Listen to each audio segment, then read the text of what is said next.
మనిషిలోని మంచితనం మొండితనం వల్ల ఓడిపోయింది అంటే దానికి బెస్ట్ ఎగ్జాంపుల్ మాస్క్ మ్యాన్ హరీషే. ఈరోజు ఇంట్లోకెళ్ళి బయటకు వస్తాడు. ఎందుకు వస్తాడు? నేను నా లెక్కనే ఉంటా, నేను గిట్లనే ఉంటా అంటే మీ ఇంట్లో వాళ్ళకి నచ్చుతుంది కావచ్చు, కానీ ప్రపంచం అంతా నచ్చాలి మెచ్చాలంటే అవుతుందా? సిచ్యువేషన్ బట్టి మనల్ని మనం మార్చుకుంటూ చెక్కుకుంటూ మనల్ని మనం బెటర్మెంట్ చేసుకుంటూ ముందుకు పోవాలి. అవన్నీ యాక్సెప్ట్ చెయ్యా.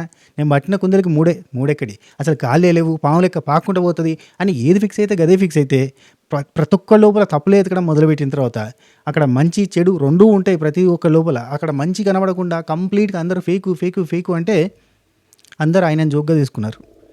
అలా మిసెస్ సార్ తోటి వీడియో కాల్ మాట్లాడినప్పుడు ఆ థర్డ్ హెచ్ తీసుకురామని చెప్తే నాగార్జున సార్ చెప్పిండు. ఆ తర్వాత లెటర్లో కూడా మళ్ళీ వాళ్ళ మేడం పంపించింది, థర్డ్ హెచ్ తీసుకురా, థర్డ్ హెచ్ హరీష్ 2 హెచ్లు ఉన్నాయి కదా, థర్డ్ హెచ్ హ్యూమర్ పట్టుకురా, నీ లోపల బాగుంటుంది తీసుకురమ్మని. అంటే ఈసారి థర్డ్ హెచ్ తీసుకురమ్మంటే సార్కే రిటర్న్ సమాధానం, నాకు 4th హెచ్ ఉన్నా కానీ థర్డ్ హెచ్ వస్తుందంట.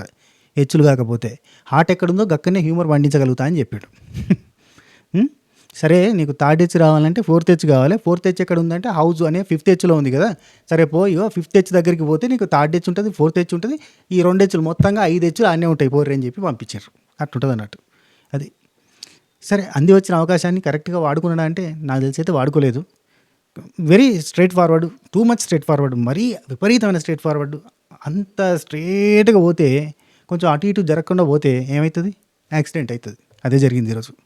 ఇది ఎంతమంది హరీష్ని అభిమానించిన వాళ్ళు ఉన్నారు, నచ్చిన వాళ్ళు ఉన్నారు, మెచ్చిన వాళ్ళు ఉన్నారు, కింద కామెంట్లో చెప్పే ప్రయత్నం చేయండి. ఇలాంటి మరిన్ని బిగ్ బాస్ రిలేటెడ్ ముచ్చట్ల కోసం ఈ పేజ్ని, ఈ ఛానల్ని ఫాలో కొట్టుర్రి. ఓకేనా? ఉంటా.